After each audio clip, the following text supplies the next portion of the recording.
लेकिन अखिलेश प्रताप तुम्हारे आने के बाद में तुमने बच्ची कुची अरुणाचलियों को भी जगा दिया, सोए हुए को भी जगा दिया, और तुमने सबको ये सोचने पर मजबूर कर दिया कि आखिर अरुणाचल अगेंस्ट करप्शन के मुद्दा को हम साथ क्यों ना दे।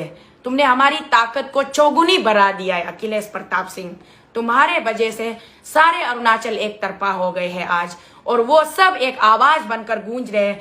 हर मीडिया में कोई वीडियो में आ रहे हैं, कोई वॉइस मैसेज में आ रहे हैं, कोई अपने लेखक के रूप में राइटिंग में आ रहे हैं, राइटअप में आ रहे हैं। इन सब का क्रेडिट तुमको जाता है अखिलेश प्रताप सिंह। तुम्हारा दूर व्यवहार का वजह से सारे अरुणाचल अभी वन साइडेड हो गए हैं। तो इसलिए अखिलेश प्रताप सिंह, तुम जितना बिगाड़ने की कोशिश करोगे हमें, उतना ज्यादा तुम खुद बिगड़ोगे, हमारा तुम कुछ नहीं कर पाओगे। और हम अपने भारत देश के, हम अपनी भारत की राजधानी में है। तुम भी दिल्ली में हो, हम भी दिल्ली में हैं, और दिल्ली हम सब का एक नेशनल कैपिटल है, और जंतर मंतर हम सब के लिए इक्वली वो प्रोविजन, हमारा कॉन्स्टिट्यूशन में प्रोविजन है कि धरना प्रदर्शन करने के लिए एक तयशुदा जगह होती है। तो जंतर मंतर वो तयशुदा जगह है जहां हर भारतीय, कोई भी भारत का नागरिक, कोई भी समूह, कोई भी संगठन वहां पे आके अपनी व्याख्या बता सकते हैं, अपनी दुख तकलीफ को बता सकते हैं, अपनी सरकार को गुहार लगा सकते हैं। तो हम गुहार लगाएंगे, हम अपनी व्याख्या बताएंगे। और अगर तुम जोर जबरदस्ती पे आमादा होते हो तो मैं ये कहती हूँ, आज औरत का दो रूप होता है, एक दुर्गा का रूप होता है तो दूसरा काली का भी रूप होता है। तुमने आज तक एक दुर्गा का रूप देखा है, मेरा दुर्गा का रूप देखा है। इस दुर्गा माता को तुम काली का रूप धारण करने पर मजबूर मत करना मेरा बेटा, मेरा भाई। मैं तुमको पहली और आखिरी में तुमको ये मैं बता रही हूँ, तुम इसे चेतावनी समझो या कुछ और समझो। मैं तुमको धमकी नहीं दे रही हूँ, मैं सीधा मुद्दा पे तुमको बता रही हूँ। और अरुणाचल के सारे जनता, अभी देखिए तुम्हारे वजह से दंगे फसाद आने की नौबत आ गई है स्थिति। अरुणाचल के आम जनता, इनोसेंट जनता गुस्सा कर रहे, बोल रहे कि हमारे अरुणाचल तो मिनी इंडिया है, वहां हर प्रदेश के लोग रहते हैं, व्यवसाय करते, कोई नौकरी पेशा में है तो कोई बिजनेस में है, कोई कुछ ना कुछ में कॉन्ट्रैक्ट में है। तो यूपी से कितने लोग वहां पे हमारे भाई भैया बसते हैं। हम परिवार की तरह मिलजुल कर, वो लोग हमें रोटी खिलाते तो हम चावल खिलाते हैं, वो लोग हमें अचार खिलाते हैं तो हम उनको बेम्बू सूट्स खिलाते हैं। ये हमारा आपसी प्रेम भावना जो है, हमारी आपस की जो सद्भावना है, उसको तुम भंग करने की तुम चेष्टा कर रहे हो। कल को अगर कुछ भी अगर सामूहिक रायोट्स होता है, कोई दंगा फसाद होता है, किसी के साथ भी कुछ ऊंच नीच होता है, पूरी जिम्मेदारी तुम्हारे ऊपर लादी जाएगी अखिलेश प्रताप सिंह। और मैं साथ ही साथ इस वीडियो के माध्यम से हमारे उत्तर प्रदेश के माननीय मुख्यमंत्री बाबा जी योगी जी से भी मैं निवेदन करती हूँ कि ऐसे बंदे को आप स्ट्रिक्ट से स्ट्रिक्ट आप एक्शन लीजिएगा। ये आपका नाम खराब कर रहे हैं, आपके प्रदेश का नाम खराब कर रहे हैं। आपके प्रदेश के लोग अरुणाचल जैसे छोटे राज्य में, असम जैसे छोटे राज्य में है, मणिपुर में है, मेघालय में है, मिजोरम में है, हमारे वेस्ट बंगाल में भी है, पूरे भारत में फैला हुआ है। इस एक मतलब बंदे के वजह से बाकी लोगों के जीवन में दुख तकलीफ आने की नौबत आने मत दीजिए। क्योंकि लोग जब हमने देखा है, आज भी हम नहीं भूल पा रहे महाराष्ट्र का वो पालघर वाला किस्सा जिसमें हमारे साधु को किस तरीके से वहां के लोगों ने घेर करके हमारे साधु का अपमान किया, हमारे पंडित का अपमान किया, और दिन दहाड़े पब्लिक ने मिल करके पुलिस के हाथों से छीन करके हमारे पंडित का उन्होंने दिन दहाड़े हत्या किया, निर्मम हत्या किया। वो जो मॉब लिंचिंग थी, वो स्थिति में बिल्कुल देखना नहीं चाहती। और आज भी मैं रोती हूँ, आज भी मेरे मन में सवाल आता है कि उन हत्यारों को सजा मिली कि नहीं मिली। हमारे भारत देश में साधु संत की, पंडितों की एक उच्च स्थान है, और हम उनको नेक्स्ट टू द भगवान के दर्जा में हम रखते हैं, हम उनका मान सम्मान करते हैं। चाहे love your neighbour as you love yourself. अपने पड़ोसी से उतनी मोहब्बत करो जितना मोहब्बत तुम करते हो, और तुम किसी से जलसी मत रखो, ईर्षा मत रखो, कोई गलत काम मत करो, सबके साथ हूँ। और साथ ही साथ मैं सेकुलर नेचर की इंसान हूँ, मैं हर धर्म को प्राथमिकता देती हूँ। मैं मंदिर को भी मैं बहुत मानती हूँ, और मैं मस्जिद को भी प्रणाम करती हूँ, मैं गुरुद्वारा को भी प्रणाम करती हूँ, मैं हमारा जो मोनेस्ट्री गोम्पा मंदिर बुद्धिस्ट टेम्पल होता है उसको भी प्रणाम करती हूँ। मैं बिल्कुल ये पर्टिकुलर में ऐसा एक उस धर्म का प्रमोट करना है बोल के ऐसा मेरा सोच नहीं है। मैं बिल्कुल एक सेकुलर सोच रखने वाली इंसान हूँ। इसलिए मैं जब कभी भी मैं ऊपर से मैं शिव शंकर जी की बहुत बड़ी भक्त हूँ। तो शिव शंकर जी ने जिस तरीके से हमारे हिंदू के प्राचीन काल के वेद में ऊपर ये क्या क्या हमारा जो किताब है एंशियंट बुक्स है, हिस्ट्री में हम लोग कभी कभी पढ़ते हैं देखते हैं, तो उसने पूरे हमारे सृष्टि को बचाने के लिए उसने जहर को अपने अंदर उन्होंने धारण कर लिया था। उसके वजह से भोलेनाथ जी का पूरा स्किन काला पड़ गया था। आज भी वो पीला काला स्किन के रूप में कैलेंडर में फोटो में भोलेनाथ जी के होते हैं।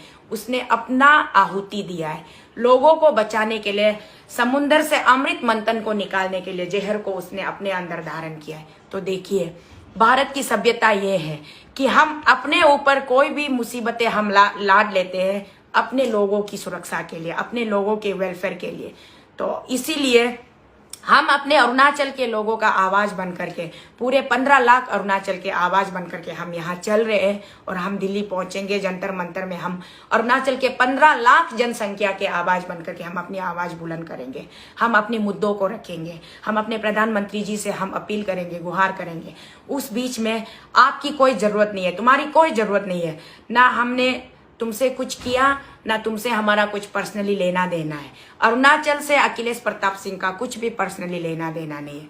ये दादागिरी बंद कीजिए, ये गुंडागर्दी बंद कीजिए और ये धमकाना, किसी को चैलेंज देना, किसी को चुनौती देना, ये कर दूंगा वो कर दूंगा, क्या कर दूं, जब एक्सपोज करने के लिए कुछ है ही नहीं। अगर हमने तुम्हारे प्रदेश के साथ कोई छेड़खानी की होती या तुम्हारे घर परिवार के साथ कोई छेड़खानी की होती या फिर तुम्हारा जो भी वो XYZ राजनीतिक दल है उसके साथ कोई छेड़खानी की होती तो तुम हमें ये सब बोल सकते थे। लेकिन तुम्हारा भी कसूर नहीं। हमें खेल समझ में आ गया ये किसका खेल है। जैसे मैंने अभी थोड़ी देर पहले बोला, तुमको लिखा माज के साथ देखा गया, ये मुझे लोग पुष्टिकरण दे रहे हैं। और तुमको कल ग्रीन पार्क में ऑनरेबल मिनिस्टर मामा नातुंग जी के घर के बाहर 2-3 बार आना जाना करते हुए देखा गया, ये भी लोग मुझे बता रहे हैं। तो हमें पूरा समझ में आ रहा है कि खेल क्या है। इसलिए तुम भोंकना मत, थोड़ा सा शर्म करो और अपने आप को तुम एक अच्छा हिंदुस्तान का एक अच्छा बेटा के रूप में, योगी जी के एक अच्छे सिटीजन के रूप में खुद को सिद्ध करो, प्रूव करो, अब और नहीं। और अरुणाचल के जनता, आप सब इनको गाली गलौज देना बंद कीजिए, इनको फोन मत कीजिए, इनको मैसेज मत कीजिए, सिर्फ और सिर्फ इनका चैनल ब्लॉक कीजिए, रिपोर्ट कीजिए और इनके ऊपर में रेसिज्म का FIR लॉन्च कीजिए। गवर्नमेंट ऑफ इंडिया को, मिनिस्टर ऑफ होम मिनिस्ट्री को, डिफेंस को लॉन्च कीजिए, अरुणाचल के गवर्नमेंट में भी लॉन्च कीजिए, दिल्ली गवर्नमेंट में भी लॉन्च कीजिए, Delhi government in the sense central government में लॉन्च कीजिए। उसके बाद हर स्टेट में, कल मैंने आसाम से भी एक भाई सपन दास का एक वीडियो देखा। सपन दास जी, आपने भी बहुत अच्छा अपना सेंटिमेंट्स को जाहिर किया, उसके लिए मैं थैंक यू आपका सपोर्ट के लिए। आसाम के स्टेट में भी जितने हमारे समर्थक है, हमारे वेल विशर है, आप लोग भी FIR लॉन्च कीजिए। नियर बाय हमारे 8 स्टार नॉर्थ ईस्टर्न स्टेट में जितने भी लोग हैं, आप लोग भी FIR लॉन्च कीजिए। ये हमारा नॉर्थ ईस्टर्न जो हमारा जो फीचर्स है हमारे ऊपर में, उसको रेसिज्म करने का कोई हक नहीं है। और हम नॉर्थ ईस्टर्न झंडा क्यों ना पकड़े, ये रेसिज्म करने का उसको कोई हक नहीं है। इसलिए मैं आज सुबह आप सबके बीच में आई हूँ। अभी अरुणाचल वालों तैयार हो जाइए, इन लोगों का एक नया ड्रामा आने वाला है। तो को शीतल सेक्स रैकेट ऑपरेट करती है, इसको लड़की सप्लाई किया, उसको सप्लाई किया, ये फलना क्या वो फलना, उसके बाद और करने के लिए इसके पास कुछ बचेगा भी नहीं। तो अरुणाचल वालों, आप लोग तैयार हो जाइए, इन राक्षसों का आप लोगों को कैसे सामना करना है। मैं आपकी बेटी हूँ तो को शीतल, अरुणाचल की बेटी हूँ। मेरा पिताजी का नाम था लेत तो को ततम। 16 याचुली कॉन्स्टिट्यूंसी से, पोरू विलेज से थे मेरे पिताजी, लोअर सुबनसिरी डिस्ट्रिक्ट के। और अगर आप सबको थोड़ा बहुत भी जानकारी होगा तो सीनियर सिटीजन लोग को पता होगा कि तोको तातम कौन थे। तोको तातम अपने जमाने के एक प्रोमिनेंट, वो भी एक फिगर थे। मैं किस खानदान से बिलोंग करती हूँ आप लोगों को पता है। और मेरा तोको क्लान का जितना भी मेरा ब्रदर और सिस्टर है, मैं तोको शीतल आप लोगों का नाम को बदनाम करने के लिए ऐसा कोई काम नहीं किया है, आप लोगों का सिर को नीचे झुकने के लिए ऐसा कोई काम नहीं किया है। जरूर मेरा एक, और अभी सबसे बड़ी खुशखबरी ये है, कल हमने न्यूज मीडिया के जरिए देखा कि अरुणाचल में ट्रांस अरुणाचल हाईवे स्कैम्स में ED लग गया है। ये तो बहुत अच्छी खबर है। हम मोदी जी तक पहुंचे भी नहीं और हमारी डिमांड आगे अरुणाचल पहुंच गए हैं। हमने अभी तक अपना मेमोरेंडम ही सबमिट नहीं किया और हमारा डिमांड का एक अंश अरुणाचल पहुंच गया। ये हमारी जीत है, विक्ट्री है। This is what we wanted. और अभी थोड़ी सी बाकी है, हमें CBI भी चाहिए अरुणाचल में। ED तो आ गए, अब आ गए तो लग गए तो ED अपना काम करेंगे, हमें पूरा भरोसा है। एनफोर्समेंट डायरेक्टोरेट के ऊपर हमें पूरा भरोसा है, वो पूरी ईमानदारी से अपना काम करेंगे और एक एक का कच्चा चिट्टा चान कर निकालेंगे कि किसने एक फेक बेनिफिशियरी बनाकर सरकार के पैसों को लूटने का काम किया है। खुला लूट, सफेद चोर, अब एक एक चोर का नाम आगे आएगा, निकल के आएगा। और वो जो गवर्नमेंट ऑफिसर जो हमेशा पॉलिटिशियन के दबाव में या पॉलिटिशियन के इन्फ्लुएंस में आकर के आपने अगर गलत काम किया है तो बी रेडी, तैयार हो जाइए, आपको ईडी का सामना करना पड़ेगा। दिन में 10-10, 12-12 घंटे सवालों का जवाब देना पड़ेगा, हर एक चीज का आपको हिसाब खोल के दिखाना पड़ेगा। तो लेट द ईगी बिगिन, अरुणाचल में बिगिन होने दीजिए। अब हम दिल्ली पहुंचेंगे, जंतर मंतर जाएंगे, मोदी जी से हम गुजारिश करेंगे, उनसे अपॉइंटमेंट लेंगे और हम कोशिश करेंगे कि उनसे मिलके कि हमें सीबीआई भेज दीजिए। आप लोग कहते हो ना कोर्ट जाओ, कोर्ट जाओ, कोर्ट नहीं, क्यों नहीं जाते हो? भारत का संविधान पढ़िए प्लीज, जितने भी पढ़े लिखे लोग हैं भारत का संविधान पढ़िए। Constitution of India drafted by our most beloved honourable Baba Rao Ambedkar ji ने जो कॉन्स्टिट्यूशन ड्राफ्ट किया है उसको पढ़िए। India constitute of 4 system, legal system, judiciary system, administrative system and media. 4 pillar, 3 pillar होता है, एक जुडिशरी सिस्टम, लीगल सिस्टम और एडमिनिस्ट्रेटिव सिस्टम, और 4th पिलर होता है मीडिया। तो इन 4 स्तंभों से बन के हमारा भारत देश का संविधान बना है। तो हमने जुडिशरी सिस्टम में ट्राई किया, वहाँ हमें नहीं मिली, वहाँ हमें न्याय नहीं मिली। क्योंकि न्याय नहीं मिली इसलिए हम बोल रहे हैं क्योंकि वहाँ पे तारीख पे तारीख, आज देखिए 12 साल पुराने केस को उस दिन एक बार लगा था 19 सितंबर में, तो फिर वो 2 नवंबर को चले गए।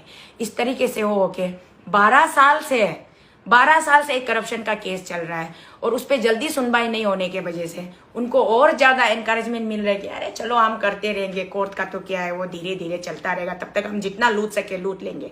ये एक मेंटेलिटी लोगों में डेवलप हो गई थी। उसके बाद में अब हम एडमिनिस्ट्रेटिव सिस्टम से हम जस्टिस के लिए हम मांग कर रहे हैं, फाइट कर रहे हैं। और जो 4th पिलर होता है मीडिया, हमारा समर्थन कर रहे हैं। अच्छी मीडिया, पॉजिटिव मीडिया जो कि सच्चाई को आपके सामने रख रहे हैं, पूरे देश के सामने रख रहे हैं, हमें उस मीडिया को सलाम करना चाहिए। हम उसकी जज्बा को सलाम करते हैं, उस मीडिया, लेडी मीडिया रिपोर्टर को सलाम करते हैं जो इतने दूर अरुणाचल से चल के हमारे साथ वो कवरेज दे रहे। तो इसीलिए हमारी लड़ाई है भ्रष्टाचार से, करप्शन से। हमें किसी भी व्यक्ति विशेष, इंडिविजुअल से कोई लेना देना नहीं। हमें पेमा खांडू का नाम इसलिए लेना पड़ता है क्योंकि वर्तमान में वो हमारे राज्य का अभी हाल फिलहाल का मुख्यमंत्री है। और मुख्यमंत्री ही नहीं बल्कि उसका पूरा खानदान जो है, पूरा कॉन्ट्रैक्ट, बिजनेस, सब कुछ वो ही कर रहा है। जितना भी सेंट्रली स्पॉन्सर स्कीम बड़े बड़े 1000 करोड़ में जो आते हैं उसका टेंडरिंग कैसे हो रहा है और उसमें किस तरीके से वो अपना चीफ मिनिस्टर सीट पावर का मिसयूज कर रहे हैं, एब्यूज कर रहे हैं। इसीलिए हमने उसका नाम लिया और हमको लेना पड़ रहा है। शाबाश बेटा।